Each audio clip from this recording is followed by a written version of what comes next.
Hello, Colin Fox. Hiya, George. How are you? This is Welcome to Edinburgh territory. Thank you so much. I'm exceedingly well. So now you are the convener of the Scottish Socialist Party, is that correct? Yeah. Convener. Now, what is the Scottish Socialist Party for anyone who doesn't know? We've got to be quite loud here. We are Scotland's Socialist Party. Other impostors try to be socialist, but we are Scotland's Socialist Party. So we're in favour of an independent socialist Scotland, a modern democratic republic.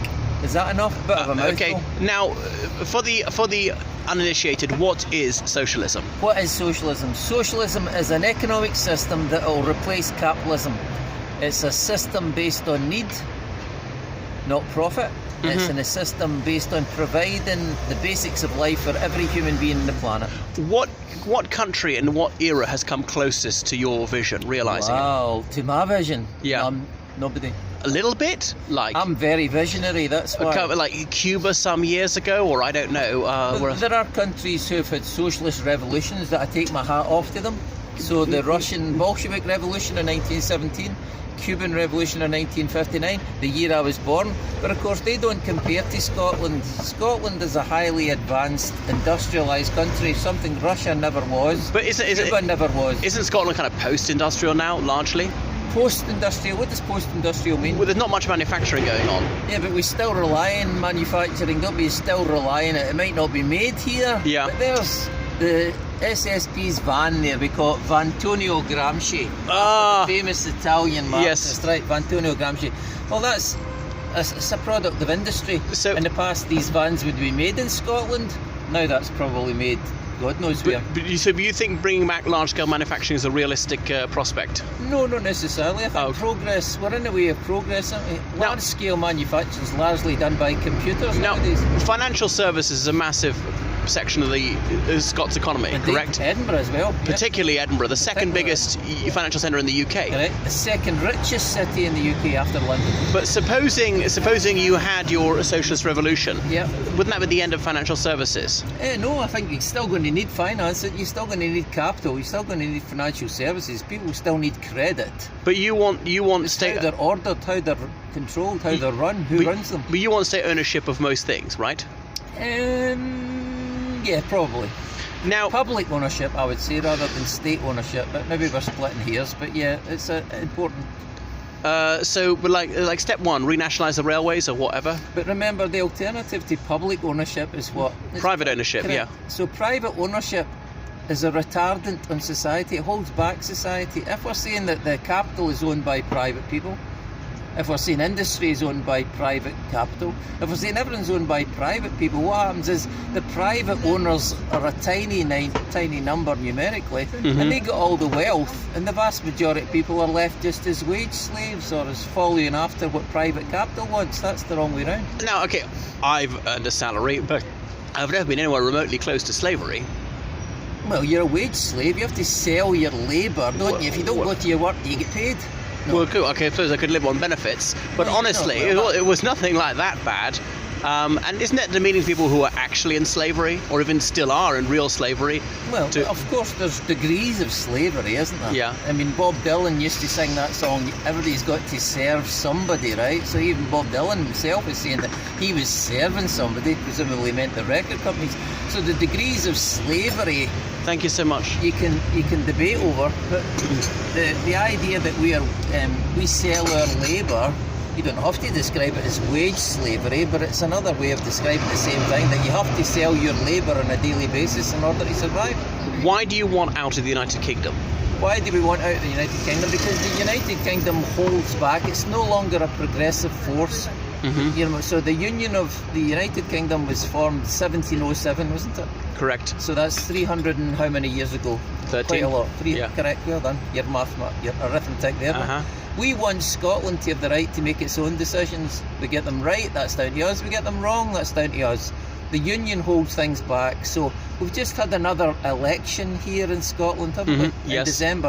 And for the umpteenth time, look how stressed umpteen there, umpteenth time, Scotland has voted against the government that we ended up with. We didn't vote for this government. We didn't vote for a Tory government. We've not voted for Tory governments for decades, but we're lumbered with them. We want the right to elect the government that we want. that we elected, that we voted for. But in 2014, Scotland voted to stay within the United Kingdom. Doesn't that settle it for all time? No, not for all time. I think it settled it. It was a question, it was asked, and the majority voted to remain within the United Kingdom. So I'm a Democrat, I respect that result. But democracy is an ongoing process. That's what's so good about it. It's a constantly flowing argument and debate, as is politics themselves. So we've had the debate, and I accepted the view of the majority, which was to stay in the United Kingdom for the present time. But we're entitled to revisit that whenever we want, aren't we? The majority. What's your take on the European Union? European Union, I'm glad we're out. It's a waste of space. It always was a waste of space. A bureaucratic, highly centralised, exploitative corporate entity since the 1940s when it was established. But didn't it do a lot for workers' rights? Nope. Oh, right, but I mean, something like the social chapter in what was the Treaty of Maastricht is now obviously part of UK law. Yep. And didn't that advance workers' rights? Marginally, but who was exploiting workers' rights? The charter, remember, the social chapter that's talked about fondly by British trade union leaders who should know better, ought to recall that the elements of the social chapter were put into European law after strikes in France and Germany. In other words, working class people in France and Germany, and not only there but elsewhere too, went on strike in pursuit of a 35-hour week, decent pay, proper trade union recognition. In Britain and other places, they never went on strike, they never fought for their rights, but they wanted to get them because somebody else had fought for them, right? So the social chapter became part of what was fought for by working class people across the European continent.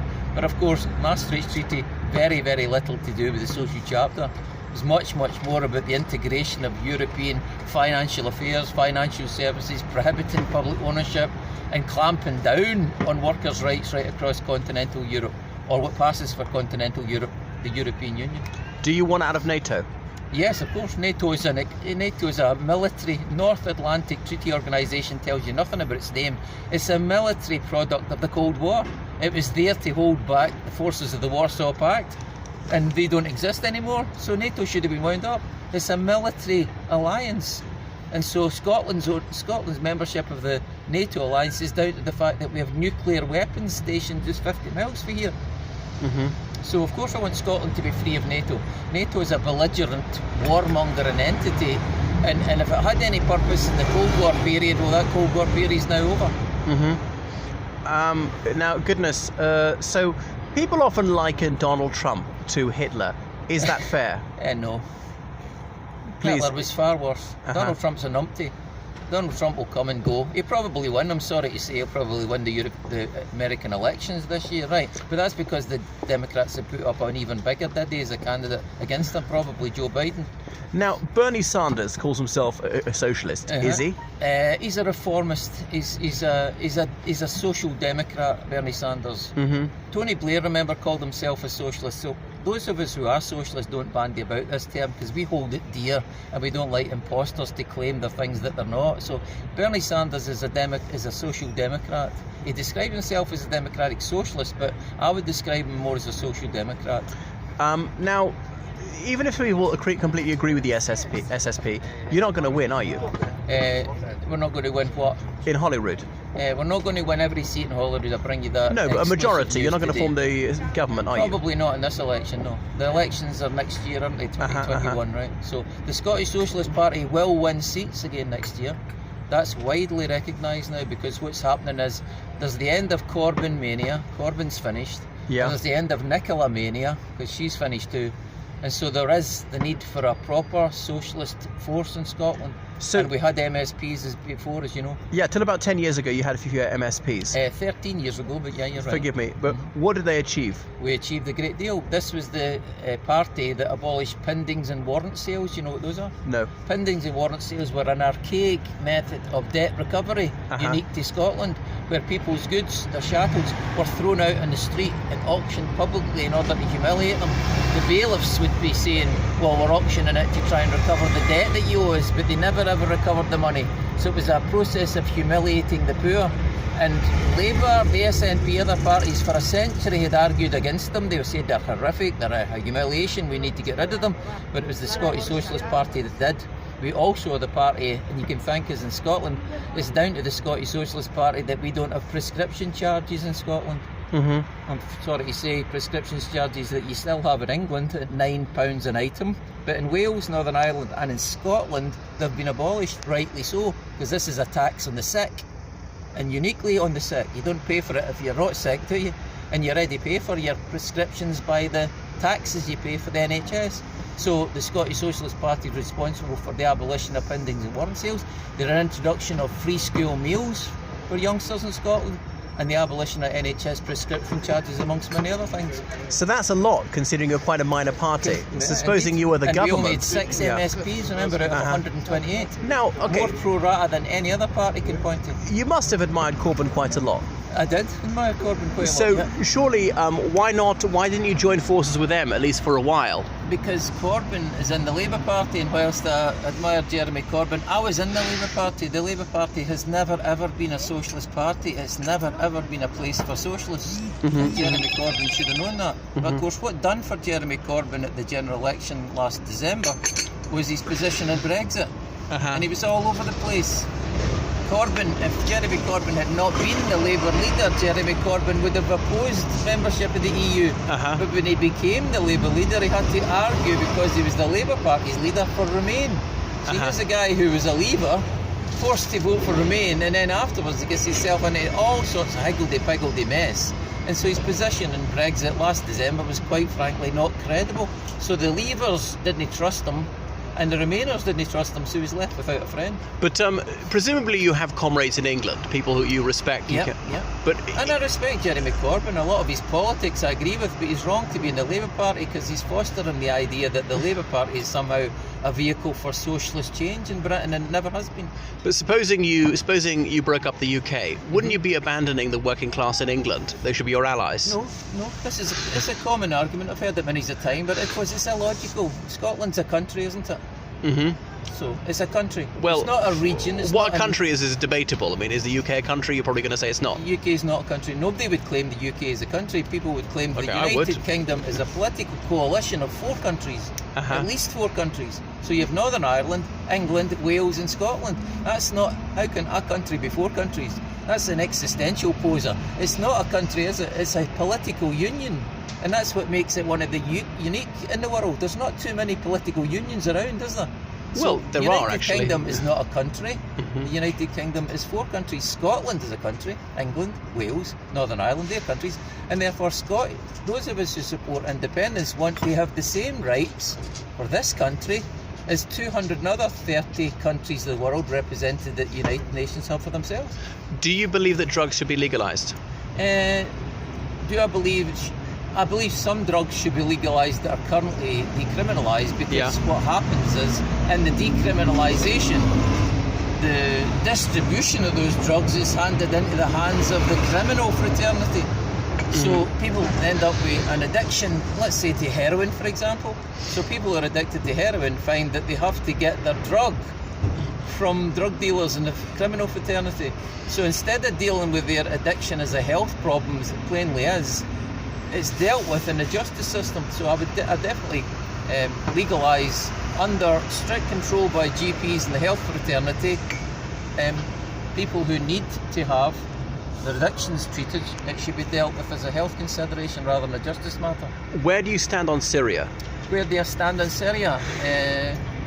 I think it's immensely complicated. Syria, it was run by a dictatorship, the Assad regime, the father and then the son. No democracy, a brutal dictatorship, part of an Arab nationalism that it was fostered in the 1960s. It was then, unfortunately, I say unfortunately because instead of this being democratically decided by the Syrian people, there was a civil war fostered by outside influences, wasn't it? Which ones? The most recent one, you've had the Arab Spring, which was fostered from outside. No, but the exterior influences. Yeah, so we say the Syrian National Council emerged from that, didn't they? And the Syrian National Council were backed by the Saudis, Qatar, backed by Turkey, backed by the Americans, backed by the British to try and overthrow the Assad regime that they hated. So poor Syria is a relatively small country at the whim, at the mercy of international geopolitics, and that's what the tragedy is all about. But I mean, let's say ISIS. Do you think it should be defeated? Of course, ISIS is terrorists. They're Muslim fundamentalists with a gun. Should the United Kingdom participate in that? No, of course not. They should stay well clear of it. The ISIS, remember, is not Syria. The ISIS are in Syria. Yeah. But the biggest opponents of ISIS happen to be Assad. So this is a what do you call it? 4-dimensional chess. But the thing is, it's not going to be. It's not. Either Assad's regime is going to win or ISIS. No, well, Assad's regime is going to win because the Russians are backing them. Yeah. Russia's now there, and Hezbollah and Iran. ISIS are buggered. They're finished. You can forget ISIS. They've been wiped out. Does your party have fraternal links to any foreign governments? Foreign governments? No. Oh, I see. We have fraternal links to political parties all over the world. So we've just had one of our international secretary, Bill Bonner, has just returned from a very important exchange trip to Venezuela, where he expressed solidarity for the Venezuelan Revolution and the Venezuelan Socialist Party. But those were links with the Venezuelan Socialist Party rather than the government, whom we didn't get to meet when we were there. So coming back to the Bolsheviks, you said that you lauded that revolution. I admired the Bolshevik Revolution. Was a tremendous step forward for humankind. But wasn't that against democracy? No, it was the advocacy of democracy. The Bolshevik Revolution in 1917, remember, took place in the middle of World War I. And Lenin, the leader of the Bolsheviks, Lenin and Trotsky argued for land, peace and freedom. Land for the peasants, since 95% of the population of Russia were peasants. Peace from the war, because it was hugely unpopular. And remember, Russia was a very, very backward, semi-feudal country led by a Tsar, and the Tsars were forcing the Russian people to fight against the Germans with wooden sticks in the face of tanks and the latest armoury. So they were getting slaughtered, and they wanted the freedom that they didn't have any political freedoms under the autocracy of the Tsar. Sure, so it was a huge step forward. But the Tsar had been overthrown in the February Revolution, Correct. and they'd ushered in democracy. That's why the Bolsheviks were allowed. Russia never had democracy. They got rid of the Tsar in 1917 and what might be considered a bourgeois democratic revolution. They introduced a parliament. But the parliament never extended democracy. They didn't have universal suffrage. They didn't have any parliamentary rights that we might recognise. And it fell apart because the government elected in February wanted to continue the war. They did, yeah. So there was obviously the Bolshevik Revolution took place in October. It did. There was an election scheduled for November, which went ahead under the Bolsheviks. The Constituent Assembly. But they only got 25% of the vote. The Socialist Revolutionaries got about 40%. That's right. But the Bolsheviks closed the parliament after one day. That's because in reality what had happened, the parliament was superseded by the Soviets. The Soviets were elected, the Soviets were delegates, the Soviets were representatives of the workers, of the peasants and the soldiers. So the country actually had elected the Soviets and the parliament was declared redundant. So the Constituent Assembly was redundant because the people who had taken power in October 1917 were being asked by those who hadn't taken the power, who tried to stop them, to give them the power. So it was declared redundant by events. In fact, there was greater democracy won the day in the Russian Revolution in 1917 in October, and that was its great triumph. But didn't the Bolsheviks turn out to be viciously oppressive? No, the Bolsheviks themselves were faced, remember, in 1917, and it's really, really important to the circumstances to remember. The Bolsheviks delivered on their promises of peace, didn't they? So the Bolsheviks immediately declared an armistice without indemnity, and they went and they met with the Germans in Brest-Litovsk and says, we want peace, and they delivered peace. The trouble was, if you're wanting peace and the other side wants to fight, the terms that you're going to win are probably going to be very regressive, and so as it happened. They lost Ukraine, they lost whole parts of Russia that had previously been part of Russia to the Germans in order to sign a peace deal. But they delivered on the peace. There was peace. Surely the Bolsheviks started the Civil War. No, the point I'm getting at is, so the Bolsheviks deliver on peace, and then there's 22 armies of occupation move in. Because it was unpopular, wasn't it? You remember your history, Britain, America, France, Japan. They didn't like the fact that the Bolsheviks declared peace. And so they thought the Bolsheviks have ratted on our side in the war and the Allies, right? That was their conclusion. And they decided to invade Russia, obviously, the country, they recognise the provisional government as a legitimate government, their diplomatic relations with them. So said we're intervening at their invitation. Anti-democratic. The provisional government had died in February. Kerensky buggered off, didn't it? The provisional government had no credibility in Russia. So they thought, oh, we'll recognise this incredible government in order to ignore the Bolsheviks and the Soviets and the real power in the country. And it meant they've had to back that up with military action. So from the very beginning, the Russian Revolution, the Bolshevik Revolution, faced enormous opposition, military, international, all over the world. What do you think of Stalin? Stalin, not much. Stalin was a dictator. Stalin was the epitome of the counter-revolution. So when the Russian Revolution collapsed, Stalin took over. But wasn't capitalism in the UK at that time better than communism in the Soviet Union? Yeah. Capitalism in the UK? In the 30s to the 50s, the equivalent of Stalin's era. No, I mean in Britain you compare them. I mean, remember, even Stalin, for all his faults, Russia is on a par with India then, right? It's one of the most backward, feudal. I mean, they believed in all sorts of nonsense, right? The crackpots. 90% of the Russian people were illiterate, so they went from there. But the 1950s to put the first man on the moon. That's through the benefits of the planned economy that even Stalin, with his great faults and his purges, and remember the first people he slaughtered were the other socialists and the other Bolsheviks, right? So no fairness, Stalin's. But what in essence shows you that the benefits of the planned economy superseded capitalism. But was Britain the first country to put a man in the moon? No, but it was the biggest and most powerful country at the beginning of the 20th century. But it was the United States put the first man on the moon. No, but the point is, you asked me to compare Britain with Russia. Yeah. So at the start of the 20th century, Britain ruled the world, the empire, the Royal Navy, right? It was the most powerful force on the planet. And it was the Soviet Union in the 1950s who came from nowhere. They weren't even the Vauxhall Conference League. Well, I don't agree because, obviously, the Russian Empire had huge natural resources, a much larger population, and so on. Yeah, but the population couldn't read. They couldn't write. You're right. Peasants, they could barely feed themselves. Now, I'm a communist, but I recognise the achievement of spreading literacy under the Soviet Union.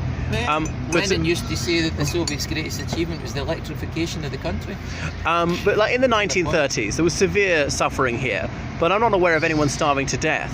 In Britain, in the 30s, I'm pretty sure. If you've seen the pictures of Glasgow, kids had rickets. Kids were dying of primary diseases. Well, diphtheria was. My grandmother, my father's mother, died of tuberculosis when he was 3-year-old. But that's not starvation, though, is it? No, but it's a poverty-related disease. Sure. Poor conditions, not enough to eat, no proper fresh fruit and vegetables, etc. That's poverty. So you're asking me, did people die of poverty? Yes, they did. Well, I didn't. I said starvation. But anyway, my point, by contrast, at that same time, the Soviet government was deliberately starving millions of people to death.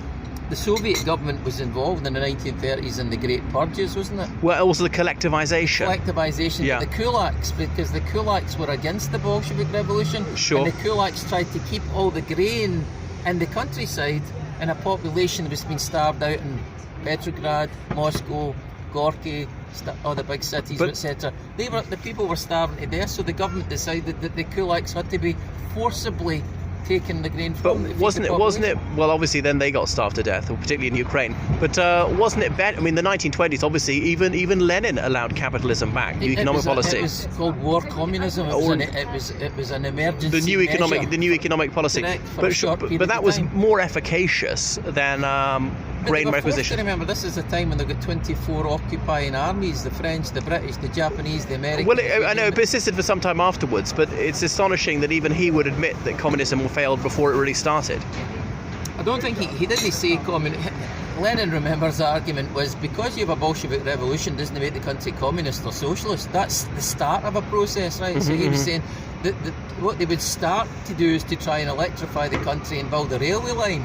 Well, other countries have got electrification and railway line, doesn't make them socialists. So he was saying that the socialist plan that he had was starting from a very, very backward level. And it's why him and Trotsky and others would say why Marx got it wrong. Marx predicted that the revolution would start, what would happen, it would either happen in Germany or it would happen in Britain. Why? Because these were the most advanced countries of the time. Socialism's emancipating people based on the idea they have a thorough understanding, that they're already equipped with a basic literacy, a basic numeracy, a basic understanding of philosophy, a basic understanding of industry because of the Industrial Revolution. And Russia never had Industrial Revolution.